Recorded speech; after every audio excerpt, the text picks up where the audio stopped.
So I'm going to go over very slowly in detail how this law of asymmetry works.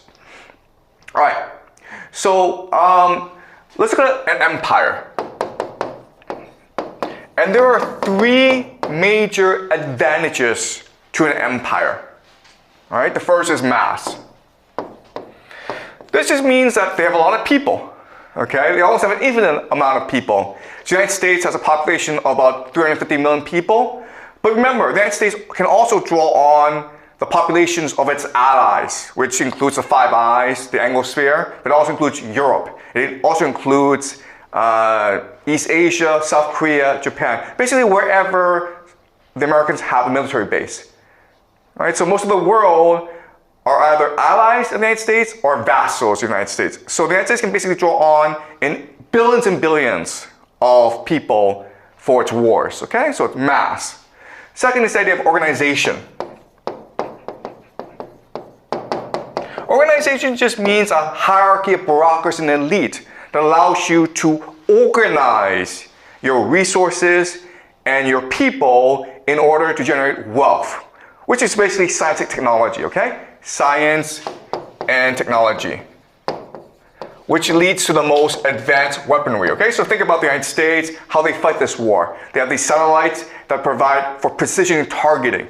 They have these airplanes, these B-2 bombers, F-15s, that are the most advanced weaponry ever in human history.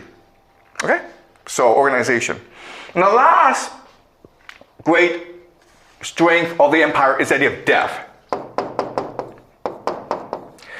Death is the idea that because your people are infinite, because your organization is so strong, because your resources are so vast, you can afford to lose many, many wars, okay? It's not a big deal if the United States loses this war in Iran. If they want to go back, they can go back with even more soldiers, even more weaponry, because their wealth is infinite, okay? So these are the three major advantages of an empire. And in theory, because of these advantages, an empire should be invincible and eternal. But we know for a fact that all empires fall, and they fall very, very hard. And quite honestly, they don't last a very long time. Maybe 200 years, maybe 300 years for most empires. That's not a very long time. America has three major problems, okay? It has three major problems. The first major problem is the lack of political will.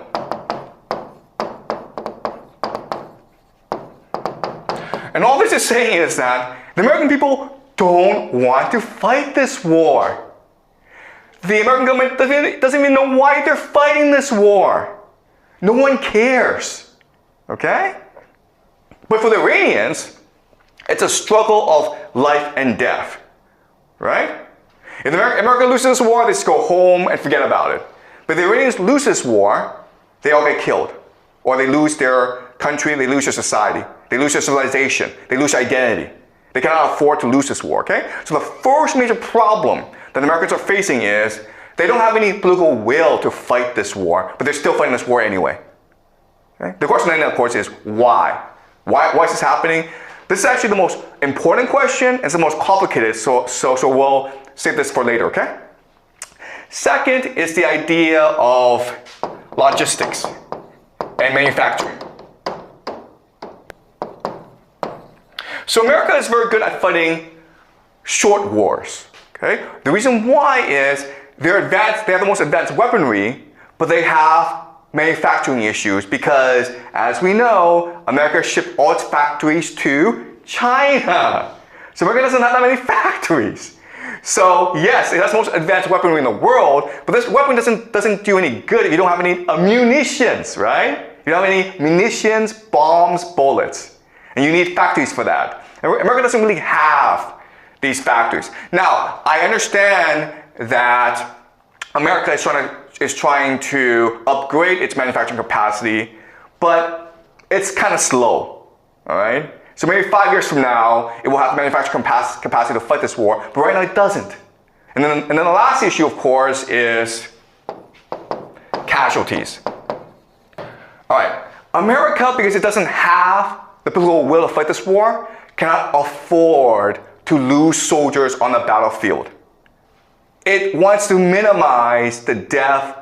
It wants to minimize battlefield losses, because if like 1,000, tens of thousands of American soldiers are going home to America dead in coffins, I guarantee you, because of lack of political will, the American people will revolt. You will have protests, you will have a lot of violence in the streets. It'll be like the Vietnam era again. The problem with this is that when you do these three things, you're not actually hurting the Iranians, you're actually helping them. Because remember, the law of asymmetry states that whichever group is able to create energy, openness, and cohesion will win. And guess what, guys? This American strategy is going to create a more energetic, more open, and more cohesive Persian society. All right, let me show you how. All right, decapitation. We just said that one major problem for America is elite overproduction, right? Well, with decapitation, what you're doing is you're solving this problem for the Iranians, right? Before, the huge problem for the Iranians were you have too many leaders and they all have their own stupid opinion and they all want to lead this war, right? But by killing so many leaders, you allow for more mobility, for more meritocracy, right? You're solving the problem of elite overproduction for the Iranians. That's a huge, huge bonus, guys, okay? So the leadership will become much more lean, much more mean, much more determined, and much more strategic, okay? That's number one. Number two, air supremacy. Well, when you do this to people, when you carpet bomb Tehran, you're creating a more cohesive society. Because the major conflict in Iran for many decades was the conflict between the urban areas and the rural areas. The rural areas were very religious, very poor, very backward. And the urban areas were educated, secular, and progressive. Okay? And so there's this huge conflict that led to a lot of riots, a lot of protests in Iran. But when you carpet bomb the cities, which are the main source of support for progressive Western policies, you make them united with the rural areas, okay? Does that make sense? The Iranian people no longer see each other as enemies, they see the Americans, the Israelis, as enemies. You create a much more cohesive society, who are willing to fight together. And that's a problem, okay? All right. The last thing, yes, you are arming the insurgents, the Balochs, the Kurds, the Azaris. Okay, that's fine. The problem with this is that you are now activating, galvanizing Persian nationalism. Right? For the longest time, the Persian national identity was suppressed by the theocracy. Because they want to create a more, they want to create a grand religion that unites all ethnicities. When you turn the other minorities against the Iranians, then the Persian people have to come together and remember their history, celebrate their identity. And this is the key, okay? Once the Persian people are able to activate their long-lost memories, go back in the past and remember their greatness, they come together as an energetic, open, and cohesive society. Okay? So, yes, the Americans have this strategy that worked in Libya and Syria and other places, but it's not going to work in Iran. In fact, it's going to do the opposite in Iran. The American soldiers are being asked to fight this war. And again, no one knows why this war is happening.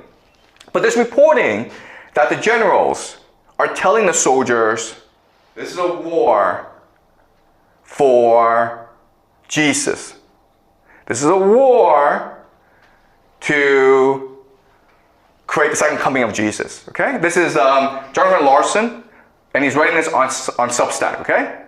US troops were told Iran war is for Armageddon, the return of Jesus. What is this? Some soldiers who are not Christians were told that this is a war for Jesus, and like, wait a minute, we're not Christians, we're Muslims or we're atheists. Why are we fighting this war? And so they filed a complaint about this speech, okay?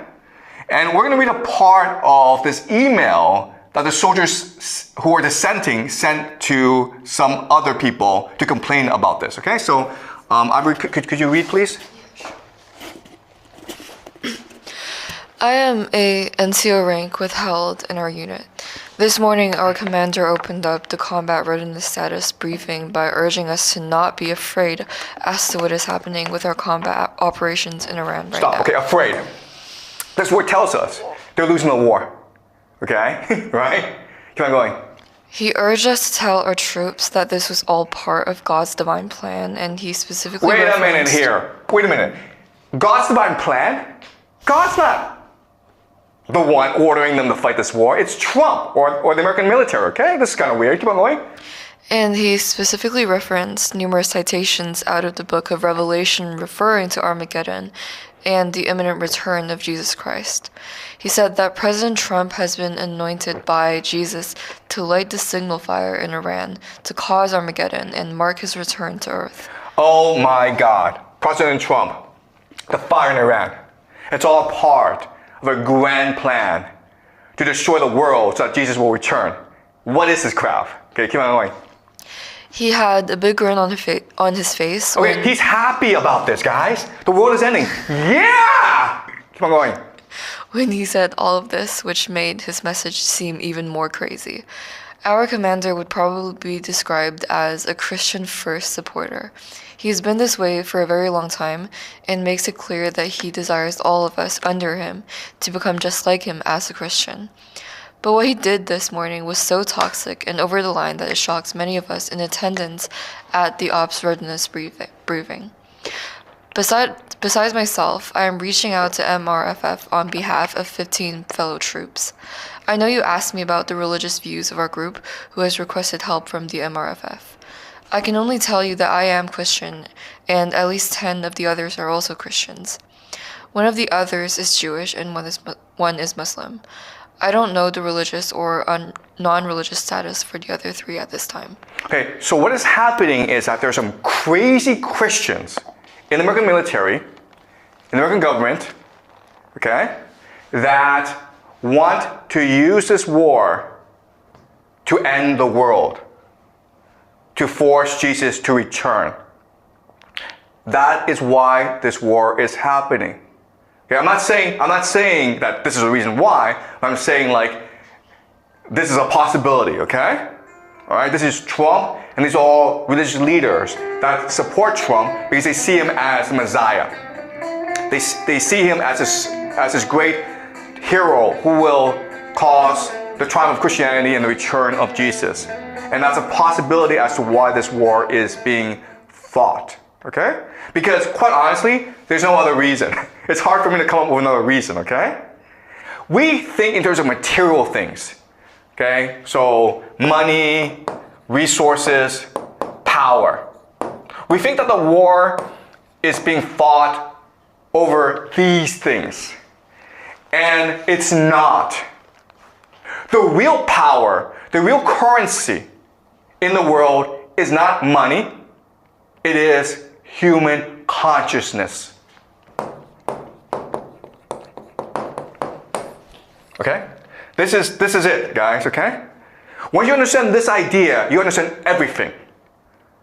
This war is being fought to control the consciousness of the human race. Because it is our consciousness that creates reality itself.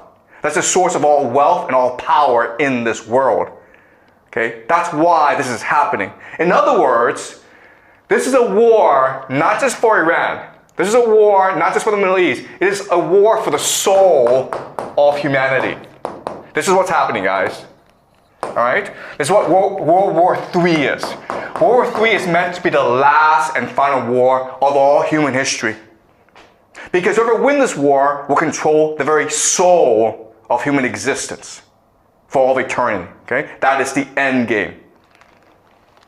And I know this is hard to understand, but as we go along, I will explain this to you.